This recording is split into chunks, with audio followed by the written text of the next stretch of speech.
Boa noite. Sejam todos bem-vindos à quarta noite, né, da 51ª Semana Espírita de Anápolis. Primeiramente, nós agradecemos a Virgínia, o Reginaldo e as filhas, né, Thaís e Clara, componentes aí da família Reis, que fizeram aí a abertura, né, que fizeram a parte de harmonização do nosso evento. Esse ano estamos trabalhando com o tema A Paz do Mundo Começa em Casa.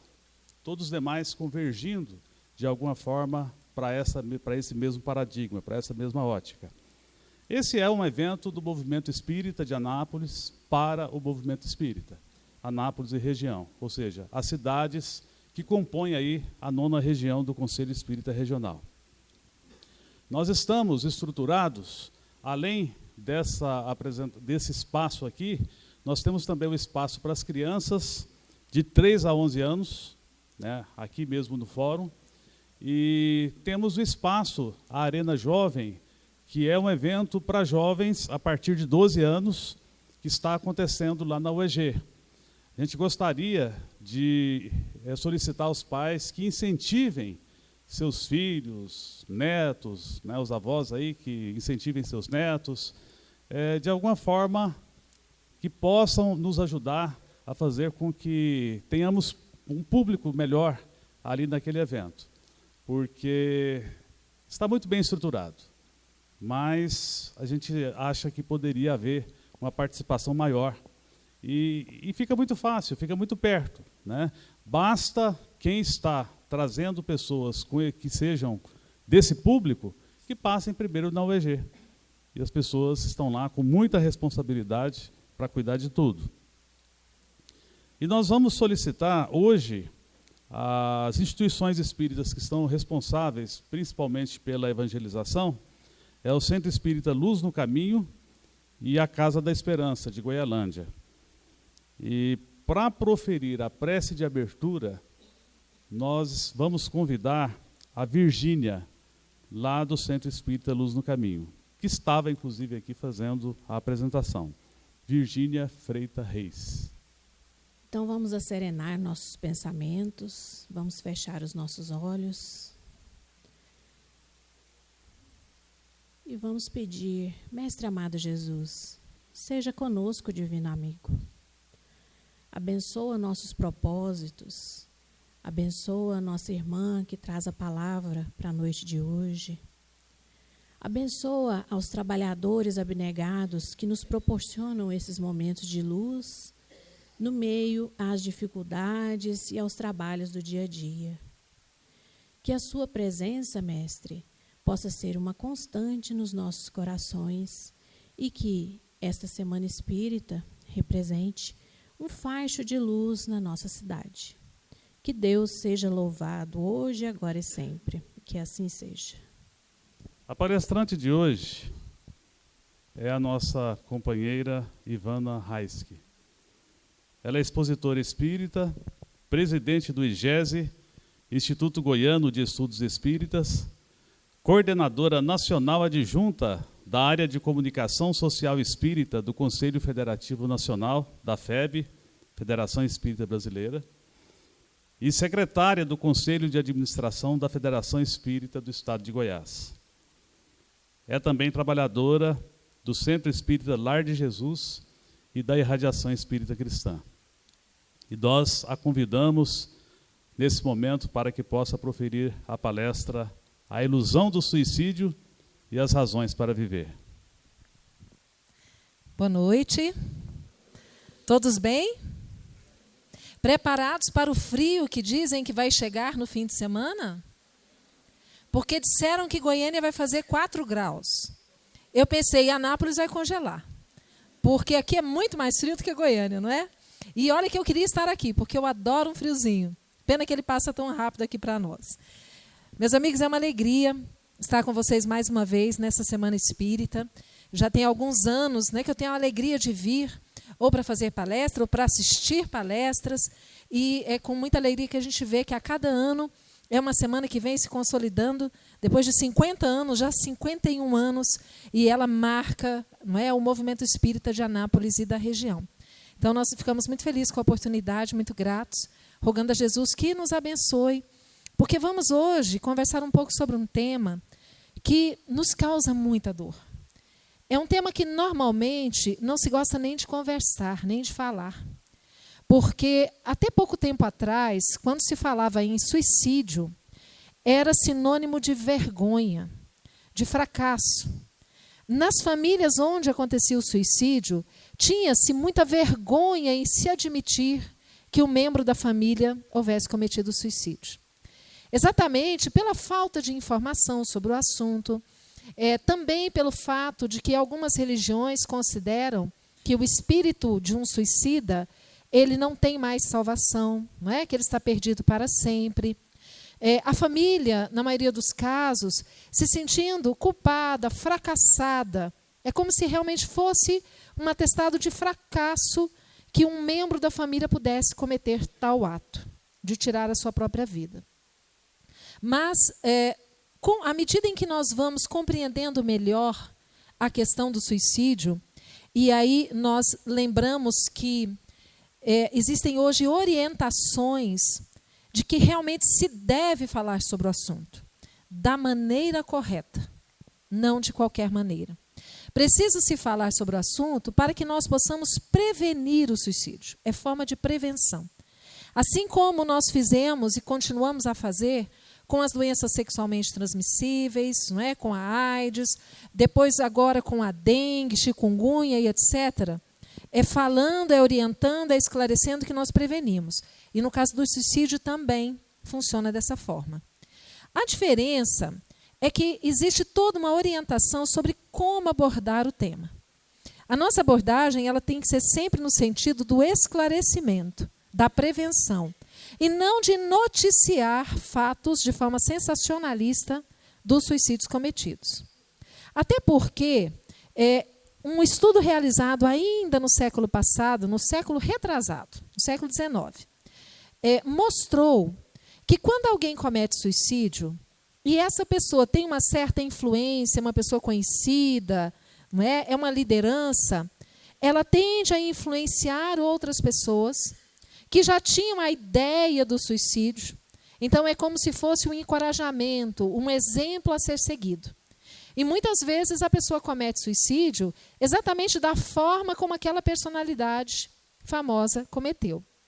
Foi feito um estudo que ficou conhecido como efeito Werther, que mostra que um livro do filósofo alemão Goethe, chamado Os Sofrimentos do Jovem Werther, foi um romance muito famoso no século XIX, e esse romance, na sua narrativa, o personagem principal cometia suicídio em função de um amor fracassado, impossibilitado de se concretizar.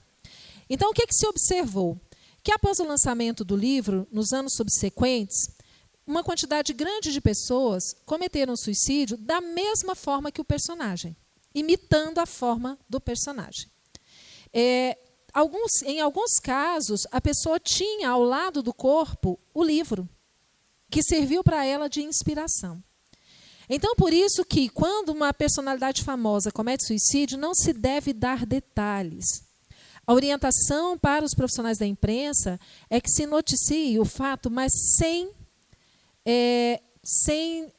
dar detalhes, sem didatizar, sem dizer de que forma que aconteceu. Porque isso não é interessante. Tá bom. E uma coisa que aconteceu, e não tem muito tempo, isso há cerca de 2 anos, que vocês devem se lembrar, que nós tivemos um fenômeno que foi conhecido como o jogo da baleia azul. Vocês se lembram da baleia azul? A baleia azul era um desafio. Eu, inclusive, lendo o texto de um especialista do assunto, ele disse assim, olha, a gente nem pode dizer que é um jogo, porque jogo tem que ser uma coisa lúdica, tem que ser uma coisa educativa, e que não era o caso. Mas era um desafio em que um grupo de pessoas, eu fico imaginando, eu não entendo a motivação, se é loucura, se é... O fato é que algumas pessoas, utilizando-se da inocência das crianças e dos adolescentes, principalmente, propunham uma série de desafios que iam ficando cada vez mais difíceis de serem cumpridos, até que, por fim, o último desafio era acabar com a própria vida, era cometer o suicídio. E quando descobriu-se isso, que se estava acontecendo, os pais se assustaram e foram olhar e descobriram que muitas crianças estavam indo pelo caminho. Porque o que acontece? Muitas vezes, os nossos filhos eles estão em casa, no quarto, diante do computador. E nós temos a ilusão de que eles estão seguros. Nós pensamos assim, graças a Deus, não saiu, está em casa, não está correndo risco lá fora. Mas nós não pensamos que o risco pode estar justamente ali, no acesso à internet, no tipo de conteúdo que essa criança ou que esse jovem está acessando, que era exatamente o que acontecia no caso da baleia azul. E quando os pais descobriram, muitas crianças já estavam em fases avançadas de se mutilarem. Braços cortados, baleia desenhada no braço. Um dos casos, a mãe relata que ela não percebia nenhuma alteração no filho. Ele gostava mesmo de ficar no quarto, trancado, era assim sempre. E um dia a professora da escola começou a observar que aquele jovem, ele só ia para a aula com blusa de manga longa. Só manga longa. E a professora começou a reparar e disse assim, esse calor que está fazendo e você só usa manga comprida, por quê? E o adolescente desconversou, não quis dizer. E a professora chamou a mãe e disse, olha, fique atenta, está estranho, dá uma olhada. E quando chegou em casa, a mãe conseguiu pegá-lo sem camisa e viu já os cortes que ele tinha no braço como automutilação. E aí, claro, vem todo aquele choque para a família de perceber isso, mas conseguiram perceber a tempo. Então, busca-se o tratamento, leva-se ao médico, ao psiquiatra, ao psicólogo, começa-se um trabalho de auxílio àquele jovem. Mas quantos não conseguem obter essa ajuda e acabam chegando na fatalidade, no suicídio, que era a finalidade. Então, sempre falando da forma correta. Além da baleia azul, nós tivemos um outro episódio que marcou, que foi uma série da Netflix lançada, Os 13 Porquês. Essa minissérie, ela foi uma coqueluche, ela ficou famosa, principalmente entre os jovens, adolescentes. E nessa minissérie, no último episódio, que era exatamente o 13º episódio, a personagem principal comete suicídio. E eu confesso para vocês que eu não assisti, não assisto, porque realmente eu acho que isso faz muito mal para a gente, mas as reportagens que eu li sobre o assunto dizem que o 13º episódio é uma aula didática de como se matar numa banheira. É detalhada a morte da personagem. E o Netflix, então, ele simplesmente ignorou as recomendações da Organização Mundial de Saúde em relação ao tema, porque, por um lado, de forma positiva, eles trouxeram a temática para o diálogo da sociedade. Isso é bacana, falar sobre o assunto. Mas, a partir do momento em que ele coloca a cena didática de como cometer suicídio, ele cometeu um erro grave. E nós não sabemos quais serão as repercussões e as consequências disso, porque ainda é recente. Mas nós possivelmente veremos, nos próximos tempos, pessoas que cometem suicídio exatamente como a personagem da minissérie. Nós temos dados que são assustadores. Eu confesso para vocês que a primeira vez que eu comecei a estudar sobre essa temática do suicídio e que eu tive acesso a alguns dados, eu fiquei muito assustada. Porque a gente não imagina que a cada 40 segundos uma pessoa se mata no mundo. Vocês imaginavam isso? A cada 40 segundos alguém comete suicídio no mundo. Ou seja, desde que eu comecei essa conversa aqui com vocês, quantos minutos se passaram? Quantas pessoas no mundo estão cometendo suicídio? Gente, olha, pasmem, a cada 3 segundos uma pessoa tenta se matar no mundo. Porque nem todos que tentam conseguem de primeira vez. A cada 3 segundos uma pessoa tenta se matar.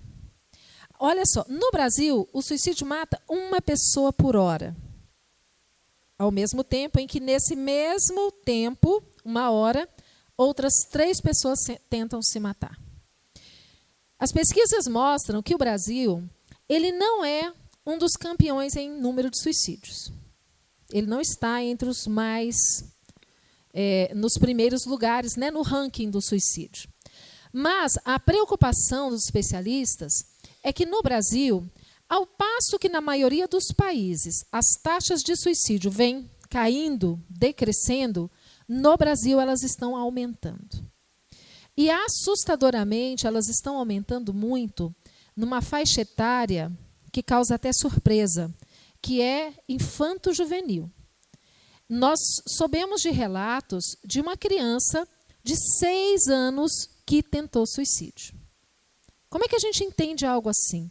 Como é que uma criança com 6 anos chega à conclusão de que ela não quer mais viver? O que está acontecendo?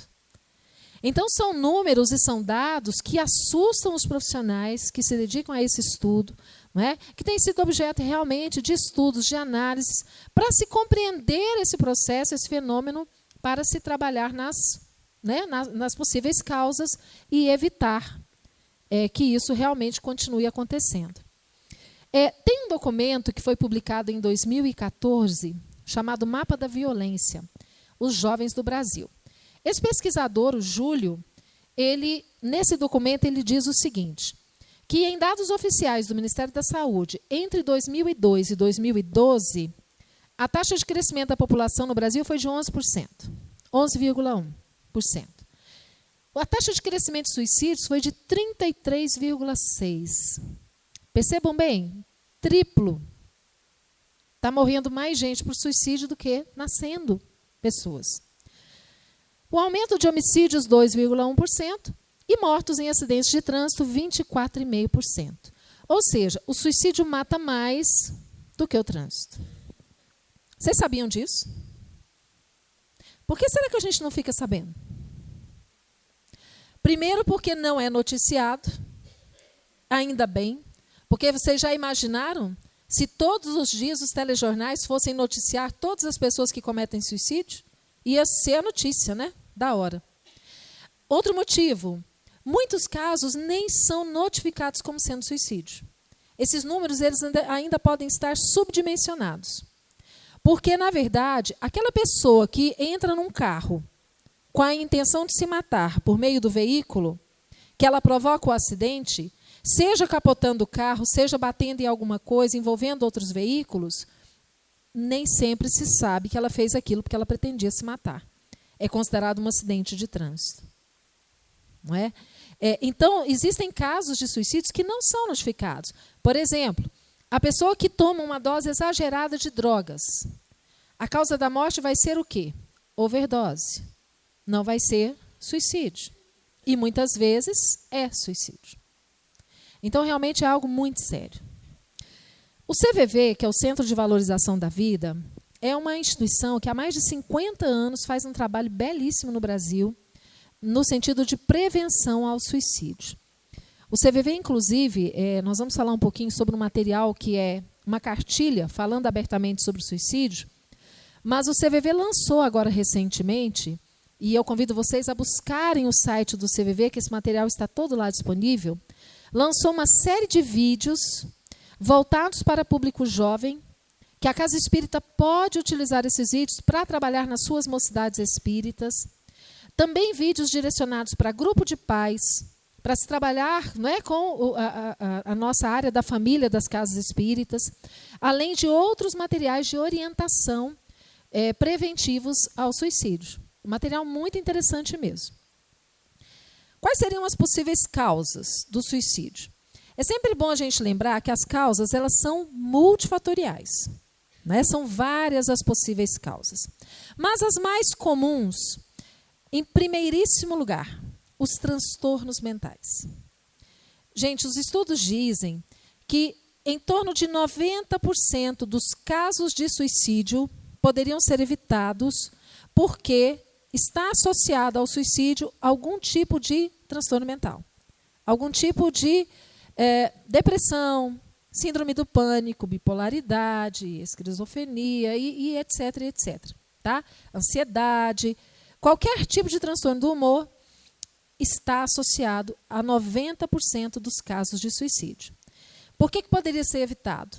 Porque quando a pessoa está sofrendo com depressão, por exemplo, que é a principal causa, se ela procura um médico, psiquiatra, ela é diagnosticada, ela começa logo o seu tratamento com medicação, além do apoio da psicoterapia, que vai ajudá-la a sair daquele estado de doença, porque a depressão é doença. Infelizmente, por desconhecimento, nós ouvimos pessoas dizendo assim, depressão é coisa de rico. Pobre não tem tempo de ficar deprimido, não, porque tem que trabalhar. Não é, gente. Depressão é doença. Ou às vezes a pessoa diz assim: depressão é falta de trabalho na caridade. Põe lá para fazer enxoval para os bebês pobres, põe lá para ver se não sara a depressão. Não é simples assim. Pode ajudar, sim. Pode ajudar a fazer um enxovalzinho, pode ajudar a servir sopa, fazer qualquer tipo de trabalho social. Mas tem que ser junto com o tratamento médico e psicológico. E nós que somos espíritas sabemos que o apoio espiritual, o tratamento espiritual, ele também é muito importante no tratamento, né, de doenças como a depressão. Porque sempre existe um componente espiritual associado. Nós sabemos que, muitas vezes, os nossos desafetos do passado, que ficam ali esperando uma brecha para se aproximarem de nós com o objetivo de nos atrapalharem a vida, eles procuram esse momento em que nós estamos fragilizados pela doença e o processo obsessivo se intensifica. Então, muitas vezes, a pessoa está com depressão e ainda sofrendo um processo obsessivo. Então, por isso que o apoio do tratamento espiritual na casa espírita também é muito importante para auxiliar nesse tratamento. Nós temos os abalos psicológicos como causas, né? Perdas recentes, perdas de entes queridos, ou mesmo a derrocada financeira, a pessoa que tinha um padrão de vida muito bom e de repente perde tudo, né? Fica na miséria, se endivida. Aqui no Brasil não é difícil de acontecer, né? Fácil de acontecer isso aqui no Brasil, acontece com muita gente. E outro motivo também são as restrições impostas pela saúde. A pessoa que não aceita o diagnóstico de uma doença, muitas vezes ela acha que ela está dando trabalho para a família, ela não vê perspectiva de cura e ela prefere fugir pelas portas do suicídio.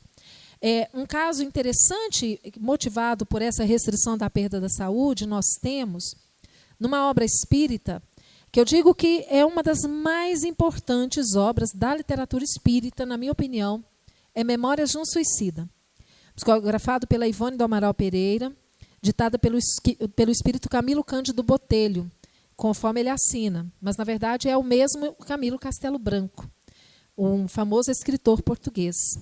O Camilo, quando reencarnado, era um escritor famoso, muito conceituado, muito respeitado, e, de repente, ele se vê cego, ele perde a visão. E ele não se conforma com isso, porque como é que um escritor pode ser cego? Como é que ele vai conseguir escrever? Como é que ele vai conseguir ler os livros que ele precisa ler? E ele é muito orgulhoso. Camilo é um homem muito orgulhoso, muito vaidoso. Então, ele não aceita aquilo. E como é algo irreversível, que não tem cura, ele prefere se matar, porque ele achava que a morte era o fim de tudo. Que com a morte ele se veria livre daquele sofrimento. Então, ele prefere se matar a ter que ficar numa situação de dependência de outras pessoas, se sentindo fragilizado diante dos outros. Por orgulho, ele prefere se matar. E qual é a grande surpresa do Camilo? A grande surpresa de todos os suicidas. É a grande surpresa e a grande decepção. É que, de repente, ele percebe que ele não morreu. Ele continua vivo. E pior, ele continua vivo com a ferida que ele causou em si próprio, pela forma como ele escolheu para se matar, sentindo as dores relativas a esse processo e mais vários outros problemas que ele adquiriu a partir do momento em que ele cometeu o suicídio, que ele atentou contra a lei divina. Então, as pessoas que pensam em se matar precisam pensar o seguinte: não adianta, não tem jeito. Não tem jeito de morrer, gente. Nem que queira. Pode querer demais, não morre. O espírito é imortal. Mata-se o corpo, mas o espírito sobrevive. E aí, sobrevivendo, vai ter que enfrentar as consequências dos seus atos. Mas o Memórias de um Suicida, ele é um livro fantástico, porque, eu digo assim, ele é um dos livros mais consoladores que eu já li. Ele é consolador por quê? Porque no começo do livro, a gente até se assusta. Os primeiros capítulos são justamente mostrando, logo após o gesto do suicídio, né, pelo Camilo. E, claro, as consequências que ele colhe diante do suicídio, que não são muito agradáveis, não são boas. Mas depois de um tempo, chega o socorro. Chegam aquela caravana de bons espíritos que foram ali para resgatá-los. Ele e um outro grupo de espíritos. E aí, a partir daquele momento, ele é acolhido com maior carinho, com maior amor, pela equipe do Hospital Maria de Nazaré, da Colônia Maria de Nazaré. E nós somos informados por essa obra que a Mãe de Jesus, ela é a mentora, a coordenadora dos trabalhos da Colônia Maria de Nazaré, que é uma colônia que exclusivamente recebe espíritos suicidas. E ali eles são conduzidos com toda amorosidade, são levados para um hospital, onde eles se recuperam no seu corpo perispirítico, né? O perispírito é todo recuperado, passa por um processo de tratamento, até que eles se sintam fortes o suficientes ou para prosseguir estudando, seguindo novos rumos no plano espiritual, até aguardar uma próxima reencarnação, ou se preparando também para reencarnar imediatamente, dependendo do caso. É um livro maravilhoso que a gente recomenda com muita ênfase. O risco maior do suicídio é para homens entre 15 e 35 anos. Faixa etária mais jovem, percebam. Às vezes até 40. Residentes em áreas urbanas, desempregados ou aposentados, isolados socialmente, solteiros, separados e imigrantes. E acima de 75 anos também é grupo de risco. E não é difícil a gente imaginar por quê. Você pega uma pessoa, por exemplo, de 75 anos, que trabalhou sua vida toda para depois receber uma aposentadoria desse tamanhinho, muitas vezes só um salário mínimo, que não dá para pagar o remédio que ela precisa comprar, porque aí as doenças chegam. Então, a pessoa ela começa a se sentir inútil, ela começa a se sentir um peso para a família, ela dá trabalho, ela dá despesa, ela já não serve mais para nada. E pensando isso, se a pessoa é materialista e acha que a vida é só isso aqui, ela pensa assim, para que eu vou viver? Já vivi, hoje eu só dou trabalho, vamos acabar com isso logo.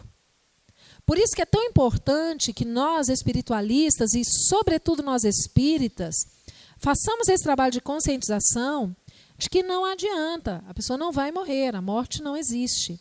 Se você é materialista, não pague para ver, porque você pode se decepcionar. E na dúvida, melhor não arriscar. Não é? E aí, claro, né?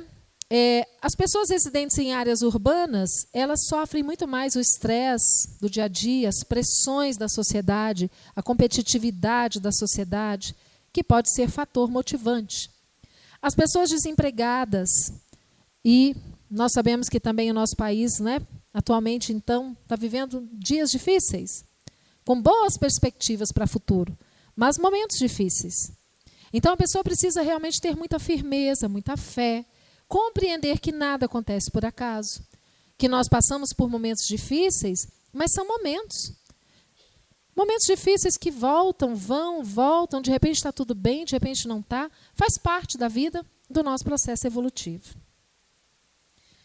2 fatores que se destacam nesse caso. A pessoa já ter tentado se matar ao menos uma vez, e inclusive existe um mito que diz assim, se a pessoa já tentou se matar e não conseguiu, então pode ficar tranquilo que ela não vai se matar. Pelo contrário, ela corre um risco muito maior. E ser portador de algum transtorno mental, conforme nós já dissemos. Qual é o jeito certo, então, de se falar sobre suicídio? Nós estamos falando aqui que tem que se ter cuidado, né? Como é que se deve falar? Primeira coisa, a não se falar, a se evitar. Não romantizar o suicídio. Tipo a história do Romeu e Julieta. Porque quem lê Romeu e Julieta, ou quem assiste o filme, acha lindo, né? Aqueles 2 jovens tão apaixonados e que na possibilidade de não ficarem juntos, porque um acredita que o outro está morto, ele comete suicídio. E ela, quando acorda, vê o seu amado morto, também comete suicídio. Olha que tragédia. E Shakespeare achava lindo. Isso não é lindo, gente. Isso é triste. É feio. Não é bom. Então, nós temos que evitar romantizar o suicídio. Sempre ouvir um especialista. É o que nós falamos. Suicídio, depressão, é doença. Nós precisamos de médico. Temos que ouvir. Então, por exemplo, se a gente sabe de algum amigo, algum parente, um familiar, alguém que não esteja bem, que você perceba que a pessoa não está bem, fiquemos atentos, porque nós temos como ajudar. Nós vamos falar mais daqui a pouquinho. Não dar detalhes sobre o método, né? Não descrever de que forma que o suicídio aconteceu, como nós já falamos também. O foco tem que ser na prevenção. Quais são os sinais, os fatores de risco, o que fazer, como ajudar, como identificar a pessoa que possa estar com a ideação do suicídio. Nós precisamos focar nesses aspectos. E, claro, disponibilizar, oferecer para a pessoa contatos de instituições onde ela poderá obter ajuda. E aí nós nos lembramos do CVV, né, que é um bom exemplo, que hoje em todo o Brasil a pessoa pode ligar gratuitamente de qualquer telefone para o número 188. Então, ligue 188 em defesa da vida. Podemos orientar a pessoa. Porque, gente, muitas vezes a pessoa ela só quer conversar. Ela precisa de alguém que a ouça. Ela precisa desabafar. E talvez desabafar com uma pessoa estranha para ela seja mais fácil do que para um familiar ou para um amigo. Então, ela tem esse apoio no CVV. Tanto por telefone, como pessoalmente, como pelo site. Eles têm um sistema de chat online. Ali ela pode encontrar uma pessoa que pode ajudá-la. E nós precisamos falar também um pouquinho sobre mitos e verdades. Quem ameaça se matar não se mata, só quer chamar a atenção. O que vocês acham?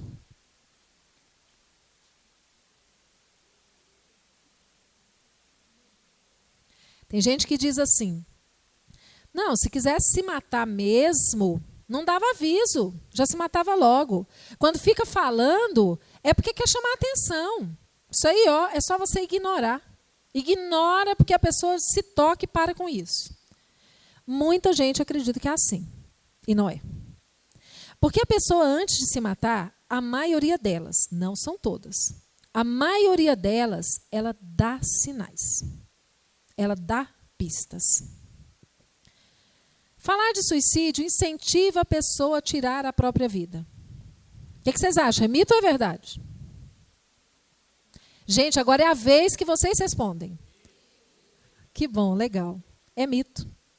Porque não é o fato de falar que incentiva. Pelo contrário. Muitas vezes, se a pessoa ela precisa conversar e você chega e oferece essa ajuda e diz para a pessoa assim, fulano, eu estou percebendo que você não está legal, que você não está bem. Né? Eu posso te ajudar? Você quer conversar? E apenas ouvir. E orientar, encaminhar. Olha, vamos ao médico? Eu vou com você. Vamos marcar? E aí você vai com a pessoa. Sabe, porque às vezes a pessoa está num estado tão deprimido, de depressão tão profunda, que ela não tem forças. Ela só quer ficar trancada no quarto. E aí muitas vezes a gente tem que ir lá e dizer assim, vamos, vou pegar na sua mão, vamos, eu vou te levar. E nós temos que fazer isso. Quem quer se matar, vai se matar. Não adianta fazer nada. Será? Mito. Porque, na verdade, os estudiosos eles dizem assim, a pessoa que comete suicídio, ela não quer morrer. Ela quer se livrar da dor, do sofrimento. Não é que ela queira morrer. Mas ela está no momento da vida dela em que tudo parece que dá errado. Tudo parece perdido. Ela não consegue ver perspectiva de futuro. E a vida parece que perde o sentido. Porque, gente, a depressão, quem já teve depressão ou teve um familiar próximo que teve depressão, sabe que a pessoa que antes era uma pessoa animada, alegre, não é? Proativa, de repente a pessoa não quer saber de mais nada. Ela não consegue enxergar mais sentido na vida. Ela começa a se sentir um peso e aí tantas outras coisas.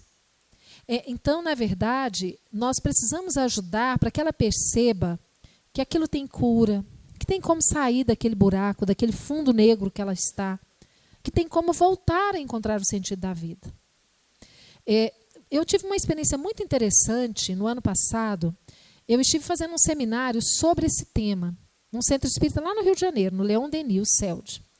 E na plateia tinham várias pessoas que já tinham passado por essa experiência do suicídio, por um familiar, ou pessoas que já tinham tentado, ou pessoas que tinham entes queridos que tinham tentado. E nós fizemos, então, da seguinte forma. Eu fiz uma introdução do tema e depois nós abrimos para um diálogo com o público. E uma senhora que estava na plateia, eu imagino que uma senhora por volta de 70, 70 e poucos anos, ela falou para mim assim, olha, eu agora estou procurando tudo que diz respeito a esse assunto. Eu estou frequentando essa casa espírita, eu não sou espírita, agora eu estou frequentando essa casa espírita, porque eu preciso entender o que aconteceu com a minha filha. Aí eu disse para ela, o que aconteceu com a sua filha? A minha filha tinha 52 anos, era casada, tinha filhos, um marido excelente, filhos maravilhosos. Ela tinha um bom emprego, um bom salário, e a minha filha cometeu suicídio. E eu não consigo entender como que eu não percebi que a minha filha estava sofrendo tanto. Como que eu não consegui ver para ajudar a minha filha? E eu preciso entender por que isso aconteceu com ela. E quando ela fez esse relato, uma jovem, de mais ou menos uns 30 anos, pediu a palavra e disse para ela assim, olha, a senhora se sente culpada, mas não se culpe. A senhora não tem culpa, porque eu já tentei suicídio 3 vezes. E a minha mãe que está aqui comigo do lado, a minha mãe se sente culpada. Minha mãe acha que ela é culpada, minha mãe acha que ela precisa resolver o problema da minha vida, e a minha mãe não é culpada. A minha mãe não sabe, é uma coisa, e ela disse assim, é uma dor que eu sinto que só eu sei, eu não consigo nem explicar. Porque é uma coisa que eu também não entendo, mas que eu sinto. É uma dor tão grande que quando ela vem, eu só quero acabar com essa dor. E essa jovem disse, eu estou agora frequentando essa casa espírita, eu estou estudando, eu estou conhecendo o espiritismo. E graças a isso, hoje, quando a vontade de me matar vem muito forte, eu me lembro de tudo que eu estou estudando aqui, e eu me lembro que não vai adiantar, que eu não vou morrer. E aí, na hora, eu ligo para alguém, eu ligo para o meu médico, eu ligo para o meu psicólogo, porque estava com tratamento médico, estava com psicólogo, mas ainda assim vinham os momentos em que ela sentia vontade de tirar a própria vida. Então, nós sabemos que realmente, gente, é uma coisa muito séria. Só quem passa por isso, né? A gente fica só imaginando o que a pessoa sente. Só pessoas com doenças mentais se matam. Mito. 90% dos casos tem uma doença mental associada, mas não é 100%. Aí eu faço uma pergunta para vocês. Espírita comete suicídio? Comete? Como que pode? O espírita não sabe que a morte não existe? Como que o espírita se mata? Como é que a gente explica isso? É porque o espírita adoece também, não é? O espírita também adoece. O espírita também tem depressão. O espírita tem processo obsessivo, não tem? Nós somos como outro qualquer. O conhecimento espírita ele nos ajuda, sim, porque quando nós temos o conhecimento espírita, nós lutamos para sair daquilo. Nós vamos em busca, né, do tratamento, do amparo, do tratamento da casa espírita. Nós vamos atrás. Então, sim, ajuda. Quem sobrevive a uma tentativa de suicídio está fora de perigo. Mito. Né? Nós já falamos que, na verdade, tem mais chances de querer se matar.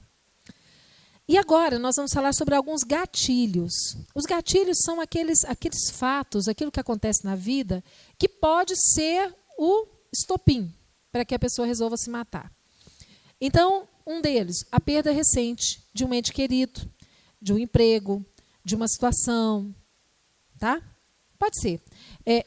Uma coisa que acontece muito aqui, gente, é bullying. Nós vamos falar daqui a pouquinho. Na internet, inclusive, a pessoa que sofre exposição na internet, colocada por outro, de repente filmou a pessoa numa situação íntima, divulga na rede e a pessoa se sente humilhada, né? Constrangida. Isso é muito perigoso, muito arriscado. O gatilho, o transtorno mental, em particular a depressão, aqueles relacionados a trauma. Uso de substâncias químicas, inclusive o álcool. Porque nós não podemos nos esquecer que o álcool, ele também é uma droga. A diferença é que é uma droga lícita, mas é uma droga que altera o funcionamento do nosso sistema nervoso. Então, muitas vezes, a pessoa embriagada ou sob o efeito de drogas, ela acaba criando coragem, né, entre aspas, para fazer algo que ela não faria se estivesse sóbrio. Conflitos de orientação sexual.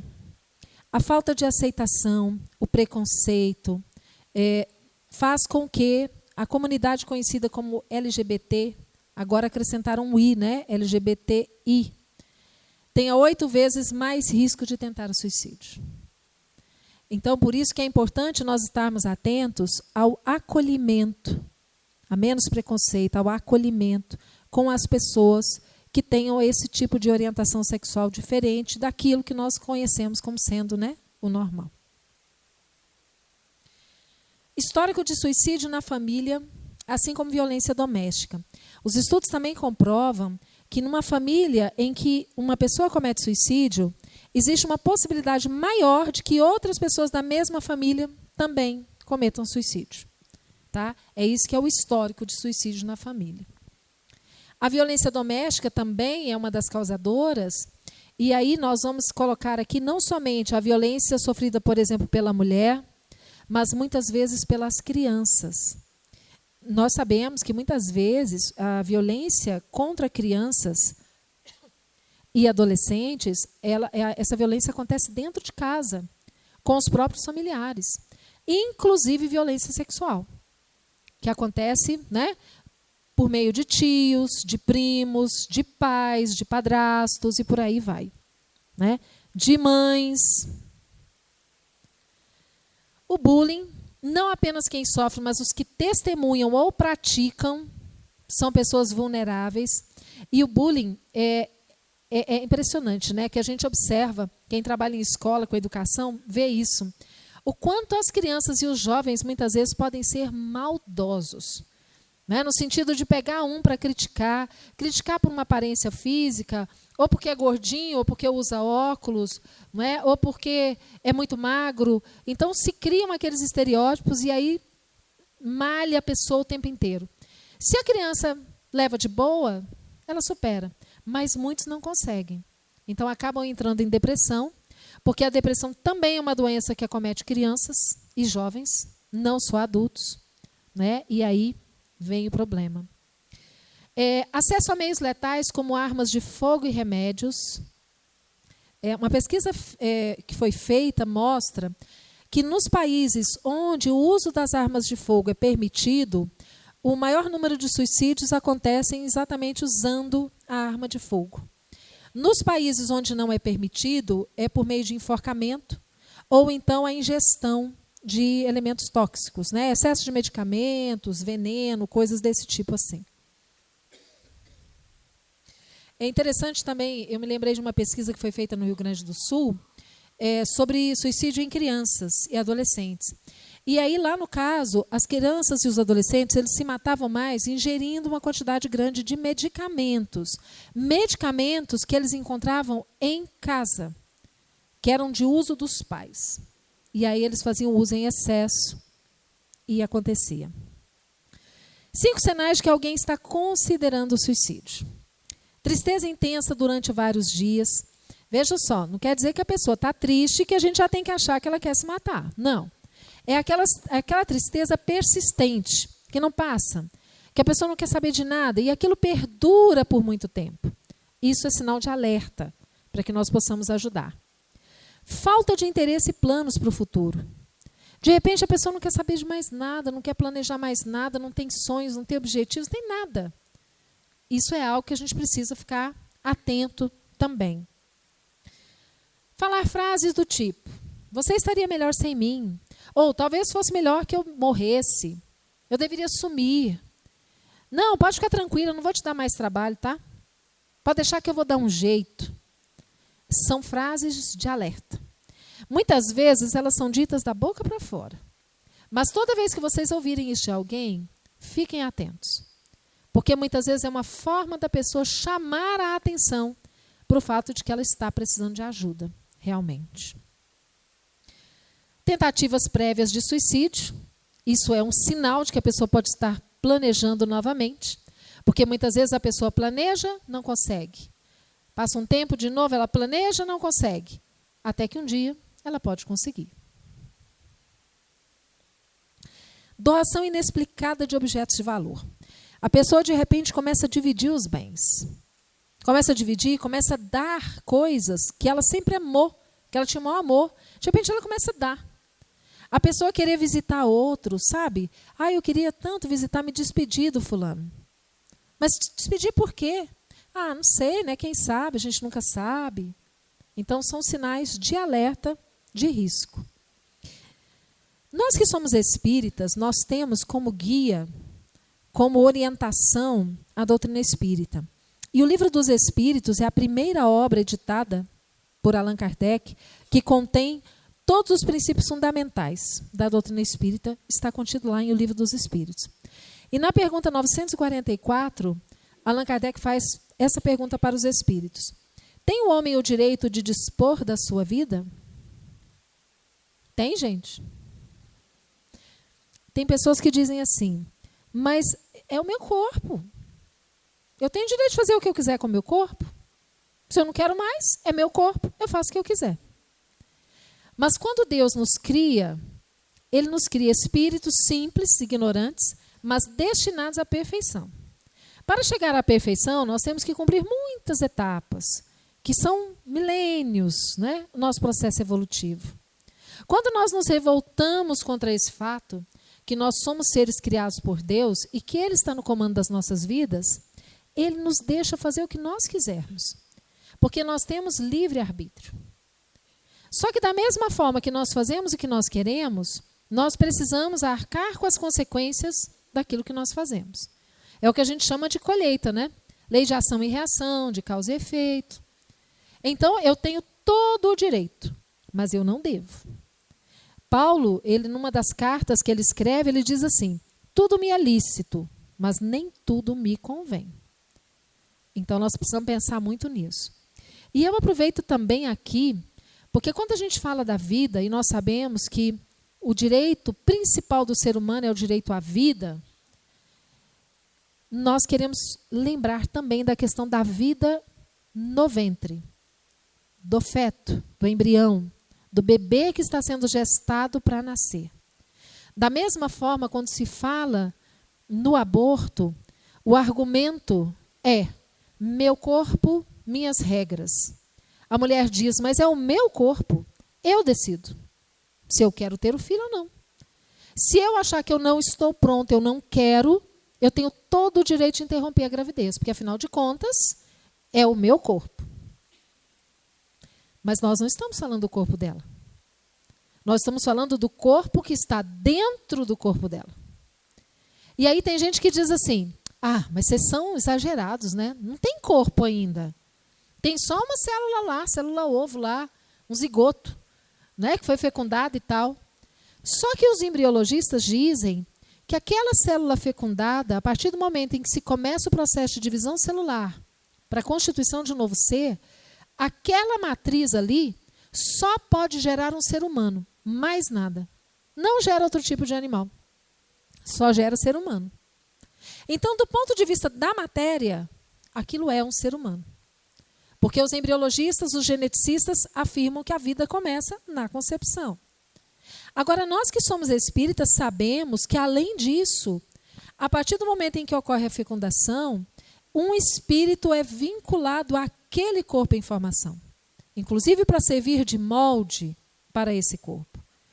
Então, toda vez que se comete aborto, está se interrompendo a possibilidade de uma vida, de uma pessoa, de viver aqui entre nós. E eu adoro quando a gente vê aí nas redes sociais, né, alguém que coloca assim, você é a favor do aborto?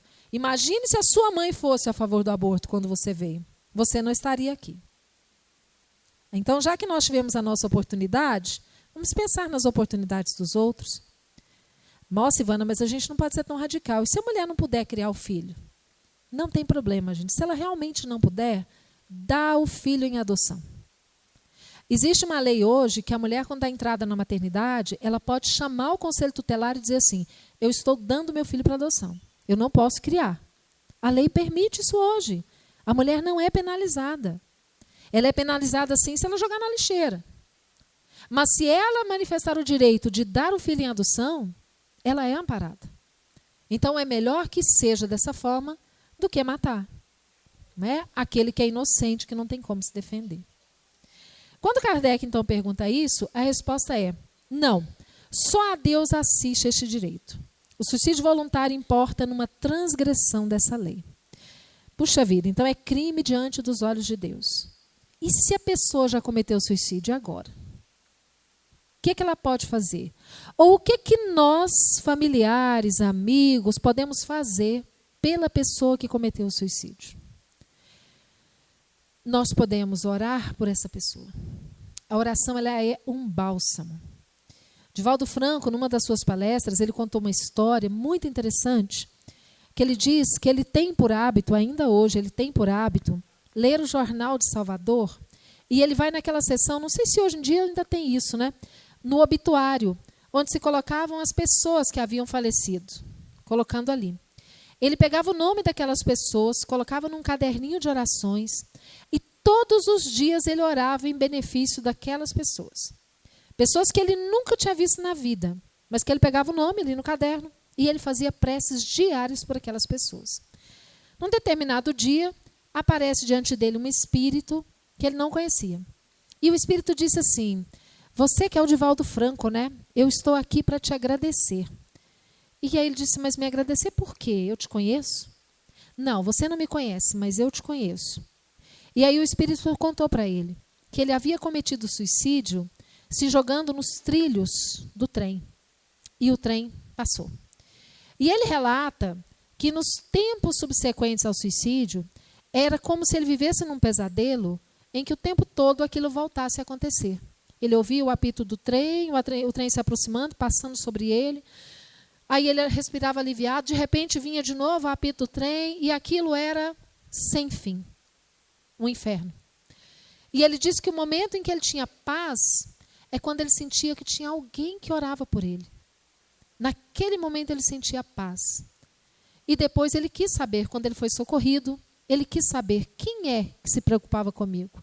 E aí disseram, é um médium lá da Bahia, o Divaldo Franco. E ele foi lá para agradecer. Então imaginem, se a prece de um desconhecido tem esse poder, imagina a prece de um amigo, de um ente querido, né, de um familiar. Então nós podemos sim orar muito pelo suicida. E para o suicida, será que não tem mais jeito? Eu já falei para vocês da história do Camilo, não é? Em Memórias de um Suicida. Na verdade, a misericórdia divina ela é tão maravilhosa que ela não nos deixa desamparados. Além de Memórias de um Suicida, nós temos muitas outras obras que nos falam, nos dão exemplos, né, de casos de espíritos que cometeram suicídio e o que acontece com eles no plano espiritual, até por fim eles serem resgatados e reiniciarem o seu processo evolutivo. E nós nos lembramos da médium Ivone do Amaral Pereira. Quem aqui já leu algum livro da Ivone Pereira? Levanta a mão, só para a gente ver. Legal. Gente, Ivone Pereira, ela tem várias obras. Ela tem uma trilogia de romances em que ela conta histórias onde ela participa como personagem. São reencarnações anteriores dela. Tá?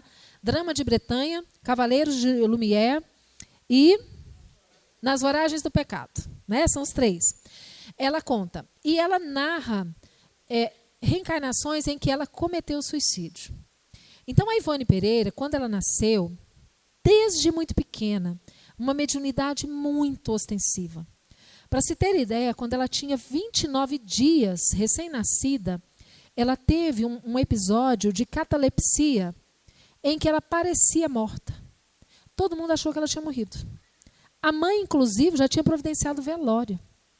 Mas a mãe, desesperada, num momento, pede a Deus e diz, Senhor, não é possível, Senhor, me ajuda, o Senhor não vai levar minha filha. E, de repente, o bebê que estava sendo velado chora. E era a Ivone que não tinha morrido. A Ivone, durante a vida toda, ela teve depois outros episódios em que ela se desdobrava, saía do corpo e demorava muito tempo para voltar, parecendo estar morta. Não estava. E ela conta que desde muito cedo ela via os espíritos com muita clareza. Ela via os espíritos como a gente vê os encarnados. E ela não reconhecia a família onde ela tinha nascido como sendo a família dela.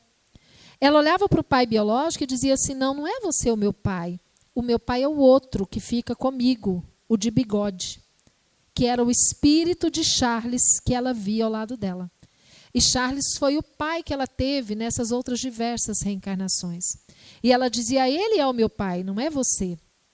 E ela dizia assim, e eu vejo também o outro moço, de olhar triste, e eu acho que ele é meu namorado. E ela via o espírito de Roberto de Canaleiras, que foi o grande amor da vida dela nessas reencarnações.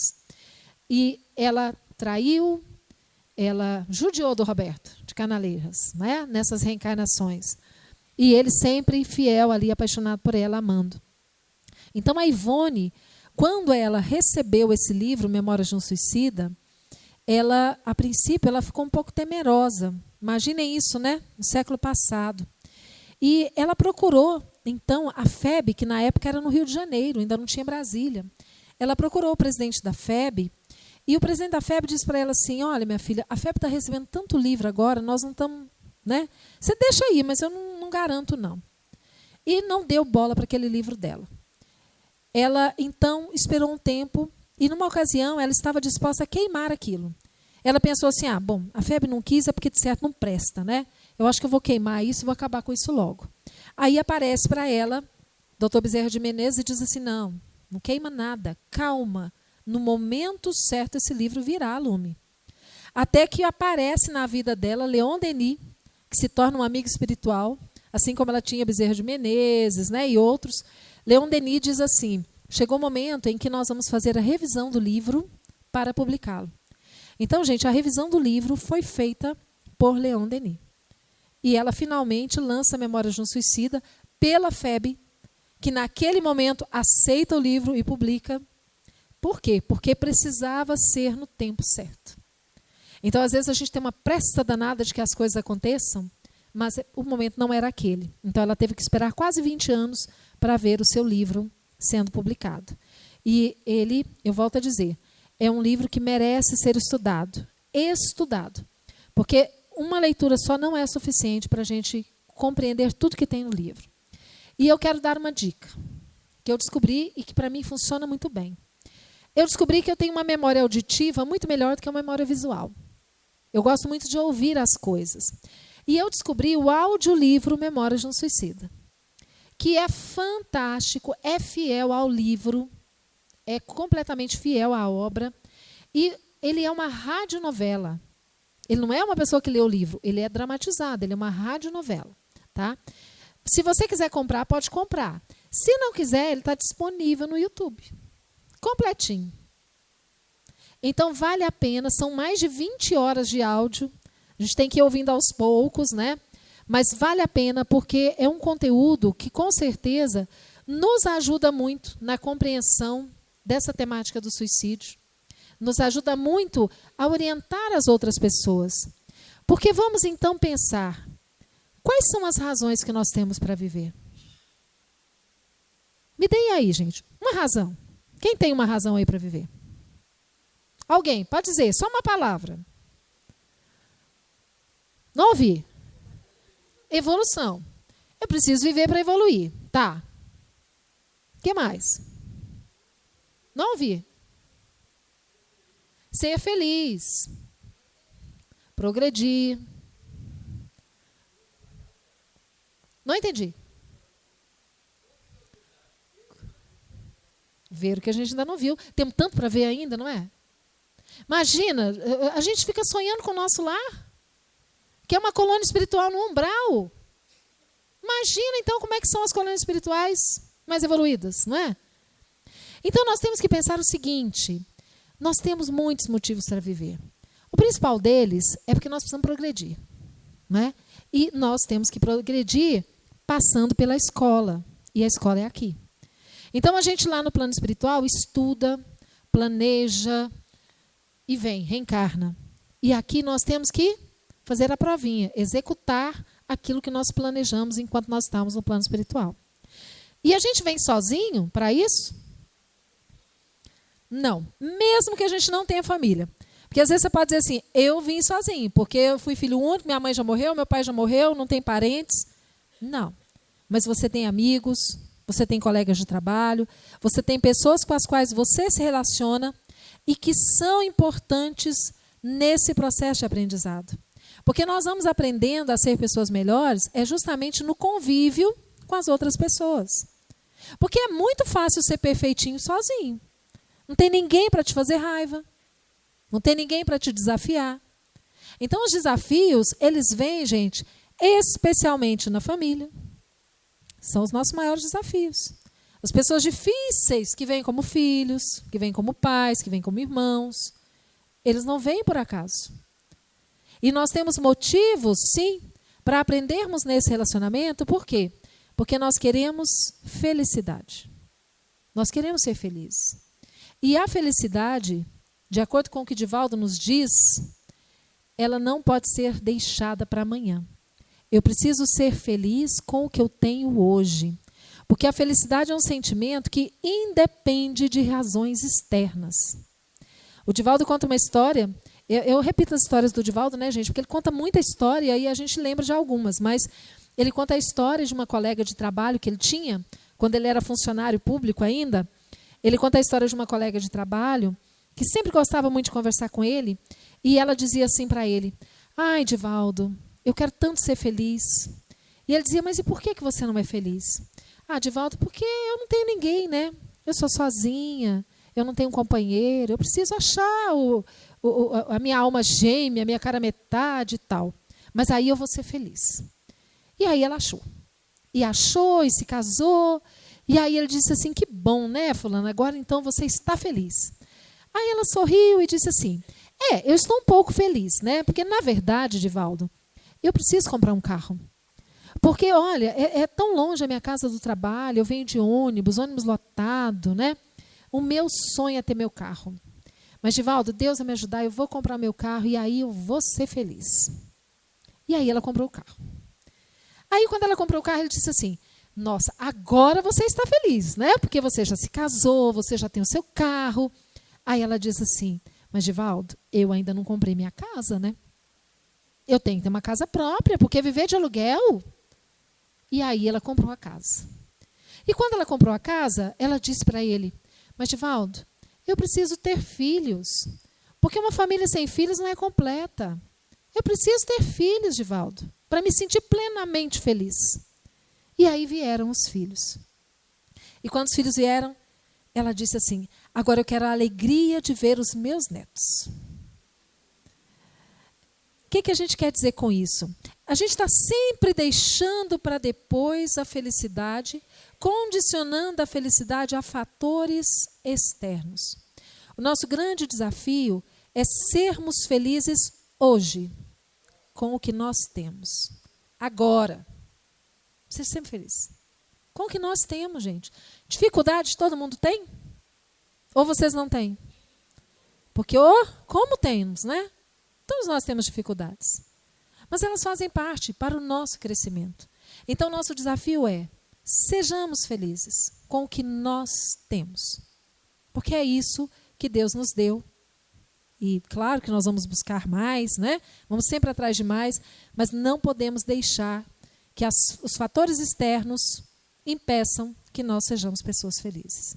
E eu estou muito feliz porque vocês tiveram paciência de me escutar esse tempão. Muito obrigada.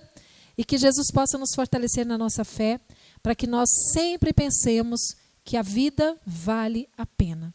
E que nós possamos passar essa mensagem para todas as pessoas com as quais nós convivemos. Muito obrigada a cada um de vocês, um grande abraço.